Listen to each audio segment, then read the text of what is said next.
സുഹൃത്തുക്കളെ, നിങ്ങൾക്ക് എല്ലാവർക്കും അറിയാവുന്ന പോലെ നമ്മുടെ ടീം വലിയൊരു പ്രതിസന്ധിയിലാണ്. അതിൻ്റെ വിഷമം ഇവിടെ എവിടെയൊക്കെയോ ഉണ്ട്. അതുകൊണ്ട് തന്നെ ഈ വർഷം നമ്മൾ നിങ്ങളെല്ലാവരും ആഗ്രഹിച്ച പോലെ ടീം മൊത്തത്തിൽ അഴിച്ചു പണിയാൻ പോവാണ്. ഫ്രഷ്. എന്താണ് ഇത് പറയുമ്പോൾ നിനക്കൊക്കെ ഒരു പുച്ഛം? ഒന്നുമില്ലണ്ണാ, നിങ്ങളൊക്കെ കൂടെ പണിയെടുത്ത് ഇൻഡിക്കേറ്റർ വർക്ക് ചെയ്യാത്ത വണ്ടിയുടെ എഞ്ചിൻ എടുത്ത് പുറത്തിട്ട അവസ്ഥയെ. എന്ത് പറഞ്ഞാലും പ്രശ്നം. ഒരു പുതിയ കോച്ച് ടീമിലേക്ക് വരുമ്പോൾ ഇങ്ങനെയാണോ പെരുമാറേണ്ടത്? അദ്ദേഹത്തിന് ഇത്തിരി സമയവും സപ്പോർട്ടും ഒക്കെ ഒന്ന് കൊടുത്തൂടെ? എങ്ങനെ ഇരിക്കാണ്? അപ്പൊ അതായിരിക്കുമല്ലേ നൈസായിട്ട് മിക്കാൽ സ്റ്റാറിനെ പറഞ്ഞു വിട്ടത്? അതങ്ങനെയല്ല, സ്റ്റാറിന്റെ ട്രാക്ക് റെക്കോർഡ് ഓർമ്മയില്ല, അത് ഒട്ടും പോരാ. അതുപോലെ ഇവിടെ എല്ലാവരും പുള്ളിക്കെതിരെ തിരിഞ്ഞു കഴിഞ്ഞാൽ പിന്നെ പുള്ളി എങ്ങനെയാണ് സക്സസ് കൊണ്ടുവരുന്നത്? ഓഹോ, അപ്പൊ ഈ വരാൻ പോകുന്ന ഡേവിഡ് ആശാന്റെ ട്രാക്ക് റെക്കോർഡ് ഭയങ്കര അടിപൊളിയാണെന്നാണോ പറയണേ? എന്തോ ഫാൻ അഡ്വൈസറി ബോർഡ് തുടങ്ങാറായെന്നാ? അതേ വന്നെ ഗൈസ്. അങ്ങനെ കേരള ബ്ലാസ്റ്റേഴ്സ് ഫുട്ബോൾ ക്ലബിന്റെ കഴിഞ്ഞ 11 വർഷമായി ഓടുന്ന ഹിറ്റ് നാടകമായ ട്രസ്റ്റ് ദ പ്രോസസിന്റെ 16ാം അധ്യായത്തിലേക്ക് നിങ്ങൾക്കേവർക്കും സ്വാഗതം. നമ്മളെല്ലാവരും പ്രതീക്ഷിച്ച പോലെ തന്നെ ഈ ഭൂഖണ്ഡത്തിലൊന്നും ഇതിനു മുമ്പ് കാണാത്ത ഒരു പുതിയ കോച്ചാണ് കേരള ബ്ലാസ്റ്റേഴ്സിലേക്ക് എത്തിയിരിക്കുന്നത്. ഡേവിഡ് കാറ്റിലയായിട്ട് എനിക്ക് പേഴ്സണലി പ്രശ്നമൊന്നുമില്ല. എൻ്റെ ഒരേ ഒരു പ്രാർത്ഥന, താൻ എന്തിലേക്കാണ് കാലെടുത്ത് വെക്കുന്നതെന്ന് പുള്ളിക്ക് നല്ലൊരു ധാരണ ഉണ്ടായാൽ മതിയായിരുന്നു. Because this is the toughest job in Indian football. ഇതിനോടകം തന്നെ ഡേവിഡ് ആശാന്റെ ട്രാക്ക് റെക്കോർഡിനെ കുറിച്ചൊക്കെ നിങ്ങൾ എല്ലാവരും മനസ്സിലാക്കി കാണും. And it is not the best. കാറ്റല കോച്ച് ചെയ്ത 4 ക്ലബ്ബുകളിൽ ഒരിടത്ത് പോലും അദ്ദേഹം ഒരു സീസൺ മുഴുവൻ പൂർത്തിയാക്കിയിട്ടില്ല.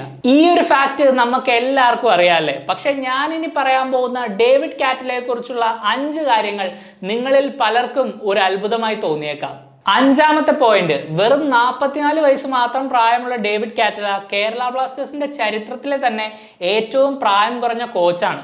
2014 ഇനോഗ്രൽ ISL സീസണിൽ ഡേവിഡ് ജെയിംസ് നമ്മുടെ കോച്ചായിരുന്നപ്പോൾ അന്ന് അദ്ദേഹത്തിനും 44 വയസ്സായിരുന്നു. പക്ഷെ നമുക്ക് എല്ലാവർക്കും അറിയാവുന്ന പോലെ അന്ന് ജെയിംസ് ഒരു പ്ലെയർ കം കോച്ച് എന്ന റോളിലാണ് നമുക്ക് വേണ്ടി കളിച്ചിരുന്നത്. പിന്നീട് അദ്ദേഹം ഒരു ഫുൾ ടൈം റോളിൽ 2018 ക്ലബിലേക്ക് തിരിച്ചു വന്നപ്പോൾ അദ്ദേഹത്തിന് 47 വയസ്സ് തികഞ്ഞിരുന്നു. പിന്നീട് നമ്മുടെ ക്ലബിൽ വന്ന ഫുൾ ടൈം കോച്ചുകളിൽ ഇവാൻ വുക്കമാനോവിച്ച് മാത്രമാണ് കാറ്റലയെ പോലെ 44ാം വയസ്സിൽ നമ്മുടെ ക്ലബിന്റെ ചുമതല ഏറ്റെടുക്കുന്നത്. ഇനി ഞാനൊരു വളരെ സ്ട്രെയിഞ്ച് ആയിട്ടുള്ള കോയിൻസിഡൻസ് പറയാം. 2014 44 വയസ്സുള്ള പ്ലെയർ കം കോച്ചായ ഡേവിഡ് ജെയിംസിന്റെ കീഴിലും 44ാം വയസ്സിൽ ഇവിടെ ചാർജ് എടുത്ത ഇവാൻ വുക്കമാനോവിച്ചിന്റെ കീഴിലും നമ്മൾ ഫൈനൽ കളിച്ചിരുന്നു. ഇനി 44 വയസ്സുള്ള മറ്റൊരു കോച്ചായ ഡേവിഡ് കാറ്റല നമ്മുടെ ക്ലബിലേക്ക് വരുമ്പോൾ ഈ ഒരു നമ്പറിൽ എന്തെങ്കിലും ഒരു ഭാഗ്യം ഒളിഞ്ഞു കിടക്കുന്നുണ്ടോ എന്ന് നമുക്ക് കണ്ടറിയാം. 4ാമത്തെ പോയിന്റ്, കാറ്റല AEK ലാർണക്ക എന്ന ക്ലബിന്റെ സീനിയർ ലെവലിൽ കോച്ചിങ് സ്റ്റാർട്ട് ചെയ്യുന്നതിന് മുമ്പ് അവരുടെ അണ്ടർ 19 ടീമിന്റെ കോച്ചായിട്ട് പ്രവർത്തിച്ചിരുന്നു. ഈ ഒരു സെയിം കാലയളവിൽ അണ്ടർ 19 ടീമിന്റെ കോച്ചിങ് ചുമതല കൂടാതെ സീനിയർ ടീമിന്റെ ടെക്നിക്കൽ അനാലിസിസും അതുപോലെ തന്നെ ആ ടീമിന്റെ സ്കൗട്ടിങ്ങും കാറ്റല ഹാൻഡിൽ ചെയ്തിരുന്നു. എനിക്കറിയാം, ഇത് ഒരുപാട് വർഷങ്ങൾ മുമ്പ് 2019 നടന്ന കാര്യമാണ്. അതുപോലെ തന്നെ ഈ അനാലിസിസിലും സ്കൗട്ടിങ്ങിലും ഒക്കെ കാറ്റലയ്ക്ക് എത്രത്തോളം സക്സസ് കണ്ടെത്താനായി എന്ന് നമുക്ക് പരിശോധിക്കാനുള്ള തെളിവുകളും ഇല്ല. പക്ഷേ ഈ സീസൺ കേരള ബ്ലാസ്റ്റേഴ്സിൽ നമ്മൾ എല്ലാവരും നോട്ടീസ് ചെയ്തൊരു കാര്യമാണ് നമ്മുടെ സ്കൗട്ടിങ്ങിലെ പോരായ്മയും. അതുപോലെ ചില വാർത്തകൾ സൂചിപ്പിച്ചിരുന്നു ടീമിന്റെ കൂടെ ഒരു അനലിസ്റ്റ് ഫുൾ ടൈം ആയിട്ട് ഇല്ലെന്നും. ഇതൊക്കെ കൂട്ടി വായിക്കുമ്പോൾ കാറ്റലയുടെ ഈ ഒരു ബാക്ക്ഗ്രൗണ്ട് നമുക്കൊരു അഡ്വാൻറ്റേജ് ആയേക്കാം എന്ന് നിങ്ങൾക്ക് തോന്നുന്നുണ്ടോ? 3ാമത്തെ പോയിന്റ്, ഇതിനു മുമ്പ് യൂറോപ്പിന് പുറത്ത് എവിടെയും ഒരു ടീമിനെ കോച്ച് ചെയ്യാത്ത കാറ്റല പക്ഷേ ഒരു ഇന്ത്യക്കാരനെ പരിശീലിപ്പിച്ചിട്ടുണ്ടെന്ന് ഞാൻ പറഞ്ഞാൽ നിങ്ങൾ വിശ്വസിക്കോ? എന്നാൽ വിശ്വസിച്ചേ പറ്റൂ.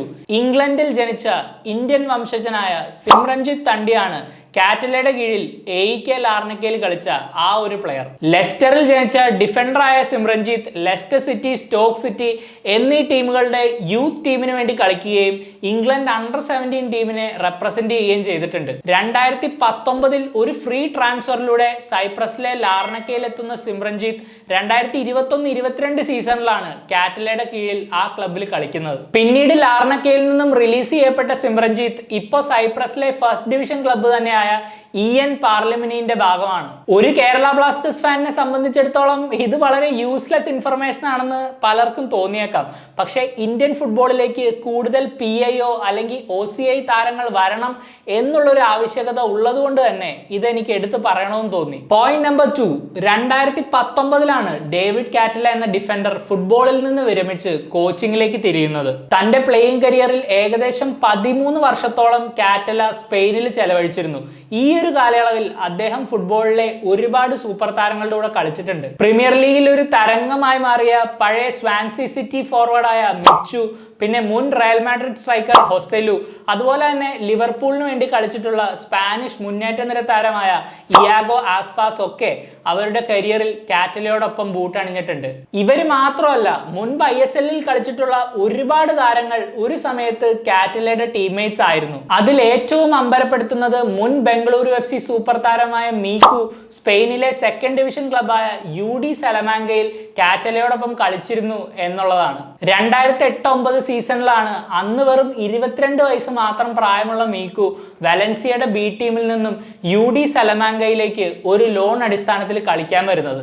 ആ സീസൺ 36 ലീഗ് മത്സരങ്ങളിൽ 15 ഗോളുകളും മീക്കു അടിച്ചു. പിന്നീട് ഒരുപാട് വർഷങ്ങൾക്ക് ശേഷമാണ് 2017 മീക്കു ബംഗളൂരു FCയിൽ വന്ന് 2 സീസൺ ഇവിടെ തകർത്താടി ISL ചാമ്പ്യനായി മാറിയത്.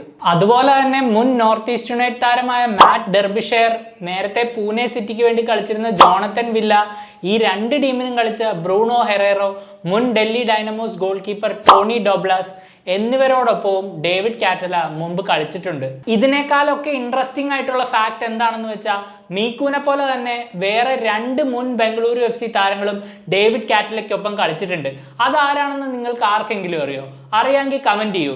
ഇനി ഉത്തരം വേണമെങ്കിൽ ഈ വീഡിയോയ്ക്ക് ഒരു 2000 ലൈക്ക് തരികയാണെങ്കിൽ ഞാൻ തന്നെ കമന്റിൽ പിൻ ചെയ്യാം. ഇനി ഞാൻ പറയാൻ പോകുന്ന നമ്പർ 1 കാര്യം കേൾക്കുകയാണെങ്കിൽ നിങ്ങളിൽ പലർക്കും തോന്നും ഡേവിഡ് കാറ്റലയും നമ്മുടെ ക്ലബും ഒരിക്കലും സെറ്റ് ആവില്ലെന്ന്. കാറ്റല ഏറ്റവും ഒടുവിൽ കോച്ചായി വർക്ക് ചെയ്തത് സ്പാനിഷ് 4th ഡിവിഷൻ ക്ലബായ സബഡെല്ലിലായിരുന്നു. സബഡെല്ല് 3rd ഡിവിഷനിൽ നിന്ന് 4th ഡിവിഷനിലേക്ക് റെലഗേറ്റ് ആയി വന്ന ആ ഒരു സീസണിലാണ് കാറ്റല ചുമതലയേറ്റത്. തന്റെ സ്വന്തം നാട്ടിൽ ആദ്യമായി ലഭിക്കുന്ന കോച്ചിങ് ജോലിയിൽ കാറ്റലയ്ക്ക് ഒരു ഗംഭീര തുടക്കമായിരുന്നു.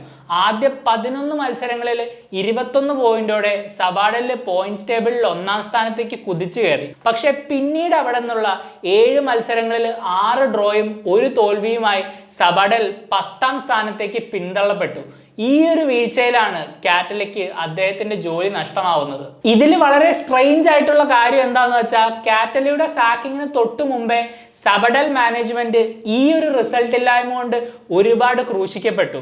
ഇതിന്റെ കൂടെ കുറെ അധികം മേജർ താരങ്ങൾക്ക് പരിക്കുകളൂടെ ആയപ്പോൾ സബഡലിന്റെ സീസൺ ഏകദേശം സമാധിയായി. ഇതിനെതിരെയൊക്കെ പ്രതിഷേധം അറിയിച്ച സബഡലിന്റെ ഫാൻസിനെതിരെ വരെ കാറ്റല അവിടെ നിന്ന് പടിയിറങ്ങുന്നതിന് മുമ്പ് തെറ്റിപ്പിരിഞ്ഞിരുന്നു. എന്റെ പൊന്ന് ഡേവിഡ് ആശാനെ, നിങ്ങൾ എങ്ങോട്ടാ വന്നേന്ന് നിങ്ങൾക്ക് നല്ല ധാരണയുണ്ടല്ലോ അല്ലേ? സബഡലിലും കേരള ബ്ലാസ്റ്റേഴ്സിലും സംഭവിച്ച പ്രശ്നങ്ങളിലൊക്കെ എവിടേക്കോ എന്തൊക്കെയോ ഒരു സിമിലാരിറ്റി ഒക്കെ ഉണ്ട്. ഇതൊക്കെ തന്നെയാണ് ഇനി തുടർക്കഥയെങ്കിൽ നമുക്ക് എല്ലാവർക്കും പണി കിട്ടും. ഇതായിരുന്നു ഗൈസ് ഡേവിഡ് കാറ്റലയെ കുറിച്ച് അധികം ആർക്കും അറിയാത്ത 5 കാര്യങ്ങൾ. ഇനി ഈ ഒരു അപ്പോയിന്റ്മെന്റിനെ കുറിച്ച് എന്റെ അഭിപ്രായം പറയാം. ഞാൻ എന്തായാലും ഈ ഒരു കോച്ചിന്റെ വരവിനെ അത്ര ഹൈപ്പോടുകൂടി ഒന്നും നോക്കി കാണുന്നില്ല. കാരണം മത്സരങ്ങൾ കാണാതെ അദ്ദേഹത്തിനെ വിലയിരുത്താൻ എനിക്കറിയില്ല. നമ്മുടെ പെർഫോമൻസുകളിൽ മാറ്റം വരാത്തിടത്തോളം കാലം ഇതൊക്കെ കൊണ്ട് എന്ത് പ്രയോജനം? കാറ്റലയോട് എനിക്ക് ഒന്നേ പറയാനുള്ളൂ, ഞങ്ങൾ കൂടെയുണ്ട്. പക്ഷേ ഇറ്റ് വോണ്ട് ബി ഈസി. ഈ ക്ലബ്ബ് പച്ച പിടിക്കുന്നത് വരെ ഞങ്ങളുടെ ആവശ്യങ്ങൾക്കായി ഞങ്ങൾ പോരാടിക്കൊണ്ടേയിരിക്കും. It has nothing to do with you as a person. It is simply because the past has not been kind to us. Video ഇഷ്ടപ്പെട്ടെങ്കിൽ നിങ്ങൾ എല്ലാവരും ലൈക്ക് ചെയ്യുക, ഷെയർ ചെയ്യുക, സബ്സ്ക്രൈബ് ചെയ്യുക. നിങ്ങളുടെ വിലയേറിയ അഭിപ്രായങ്ങൾ കമന്റ് ബോക്സിൽ മെൻഷൻ ചെയ്യുക. പോകുന്നതിന് മുമ്പ് ഒരു ചെറിയ അനൗൺസ്മെന്റ്. നമ്മുടെ ചാനലിലേക്ക് ഞാനിപ്പോൾ ഒരു ഫുൾ ടൈം വീഡിയോ എഡിറ്ററെ അന്വേഷിച്ചുകൊണ്ടിരിക്കുകയാണ്. ഷോർട്ടും ലോങ്ങും ആയിട്ടുള്ള വീഡിയോസ് എഡിറ്റ് ചെയ്ത് അറ്റ്ലീസ്റ്റ് 1 വർഷമെങ്കിലും എക്സ്പീരിയൻസ് ഉള്ള ഒരാളാണ് നിങ്ങളെങ്കിൽ തീർച്ചയായിട്ടും എന്നെ കോൺടാക്ട് ചെയ്യൂ. എൻ്റെ ഇമെയിലും ഇൻസ്റ്റാഗ്രാം ID ഒക്കെ ഡിസ്ക്രിപ്ഷനിൽ കൊടുത്തിട്ടുണ്ട്. നിങ്ങളൊരു വീഡിയോ എഡിറ്റർ ആണെങ്കിൽ, അല്ലെങ്കിൽ നിങ്ങൾക്ക് അറിയാവുന്ന ഏതെങ്കിലും വീഡിയോ എഡിറ്റർ ഇപ്പൊ കൂടുതൽ വർക്ക് അന്വേഷിക്കുന്നുണ്ടെങ്കിൽ തീർച്ചയായിട്ടും അവരോട് എന്നെ കോൺടാക്ട് ചെയ്യാൻ പറയുക. പുതിയൊരു വീഡിയോ ആയിട്ട് ഞാൻ വീണ്ടും വരാം. അതുവരേക്കും as always you take care. Bye for now.